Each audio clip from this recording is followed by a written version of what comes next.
Welcome to Immunize.io, Immunization Across the Lifespan Education Series, a series of videos looking at what vaccines are recommended and needed based on your age. Immunize.io is a BC not-for-profit organization with the mission statement, taking our best shot at immunizing the world. We strive to improve community immunization rates through education and access to vaccination services. The following video is for educational and informational purposes only. Please talk to your healthcare professional for specific advice pertaining to your vaccination needs. We begin our vaccination series needs across the lifespan starting at the beginning of life for the newborn. You'll notice that the BC routine immunization schedule for newborns contains the most amount of vaccinations. So newborns are receiving vaccinations at 2 months, 4 months, and 6 months, and again at 12 months. So a series of 4 visits in the first year of life. This may seem like a lot of vaccinations, but in reality it reflects the risk of infectious disease for those under the age of 5. It is estimated that 5.2 million children under the age of 5 years of age die from preventable disease.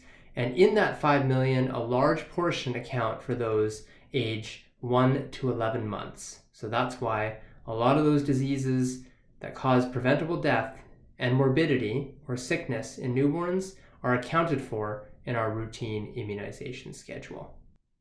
Young babies in particular are susceptible to encapsulated pathogens, bacterial infections that wear encapsulated coat like pneumococcus, meningococcus, and Haemophilus influenza B, which appear multiple times during the immunization series. You'll also notice that for the pneumococcal conjugate vaccine, it's very important that newborns receive all 3 of their doses, because not only does it protect them from pneumococcal disease, but it also provides a herd immunity effect to prevent them from transmitting it to those over the age of 65. Immunize BC also references other vaccines available for purchase.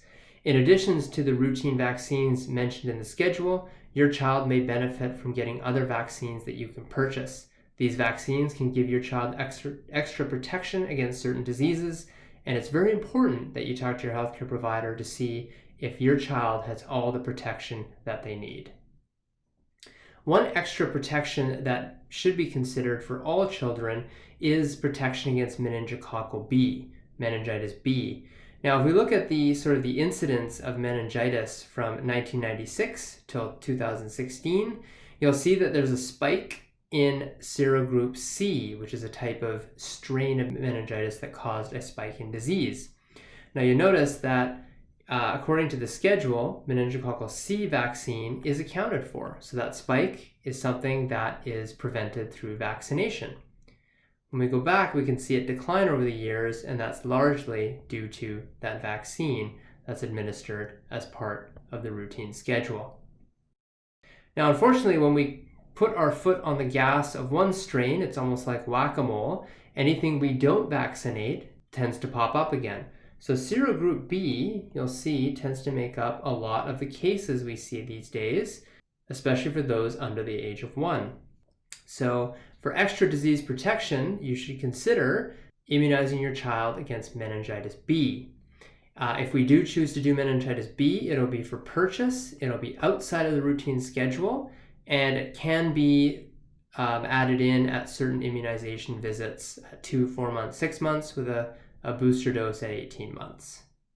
Any questions about immunizations, you should consult your local public health unit. Immunize BC has a clinic locator where you can find the health unit nearest to you.